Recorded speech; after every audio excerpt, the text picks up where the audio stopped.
दोबारा से पूरा। जी सर, आज प्रेस कॉन्फ्रेंस करने का क्या मोटिव है और जिस वजह से कल जो वारदात हुई उसके बाद आज आप क्या कहना चाहते हैं?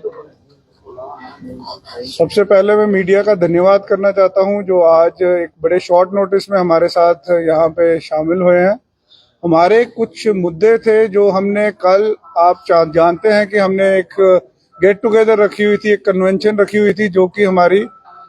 वेयर हाउस में हमने एक प्रोग्राम रखा हुआ था जिसमें सारे ट्रांसपोर्टर्स, ओनर्स, ड्राइवर्स, क्लीनर्स, हमने सबको बुलाया था और वहां पे हमारी उनके साथ बैठ के बातचीत हुई। उस बातचीत में जो कुछ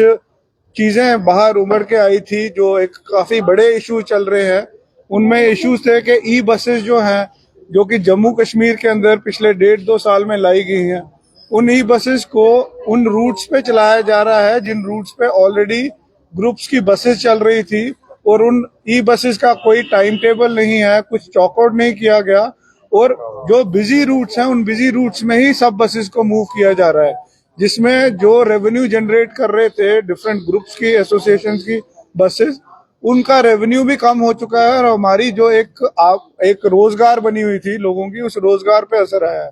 दूसरी चीज जो हमने इशू रेज किया था, लोगों ने वो कहा था कि एक टोल टैक्स का बहुत बड़ा इशू आ रहा है, जिसमें टोल टैक्स जो है, चाहे वो कटरा से एक गाड़ी चल रही है या उधमपुर से गाड़ी चल रही है या वो सांबा से गाड़ी चल रही है, कठुआ से गाड़ी चल रही है, उन गाड़ियों का एक ही टोल टैक्स होना चाहिए, ना कि हर गाड़ी पे आप डिफरेंट रेट्स पे एक टैक्स लगा के उनके ऊपर और बर्डन क्रिएट किया जा रहा है।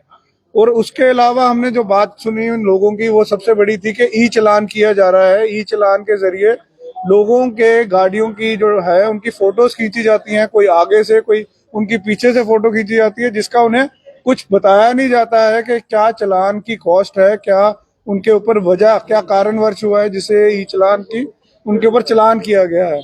जब ये ऑनलाइन जाना जाता है, उनको बाद में ये मालूम होता है कि किस वजह कारण हुआ है, जो कि उसके ऊपर कोई उनके ऊपर इशू को रेज करने का तरीका यहाँ पे अभी तक नहीं अपनाया गया।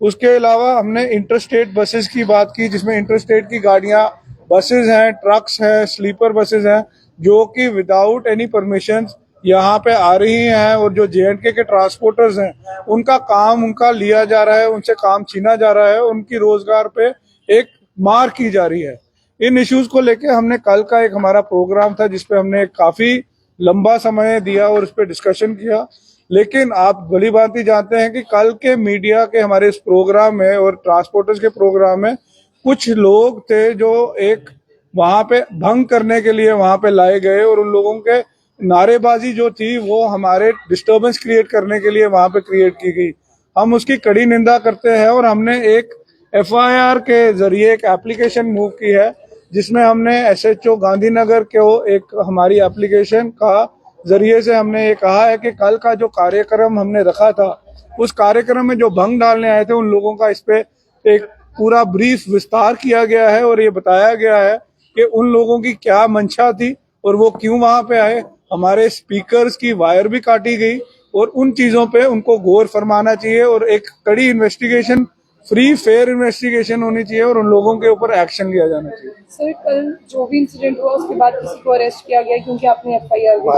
बिल्कुल सही आपने जो बात पूछी है। वहां पे एक आदमी था उन्हीं लोगों के बीच में जिसने हमारे स्पीकर्स की वायर काटी गई थी, उसकी वीडियो फुटेज भी थी और हमने वो शेयर भी की है एसएचओ पुलिस स्टेशन गांधीनगर के साथ, और उसे अरेस्ट किया गया है। कल उसे पकड़ा गया और आने वाले समय में इस इन्वेस्टिगेशन की और भी कार्रवाई की जाएगी।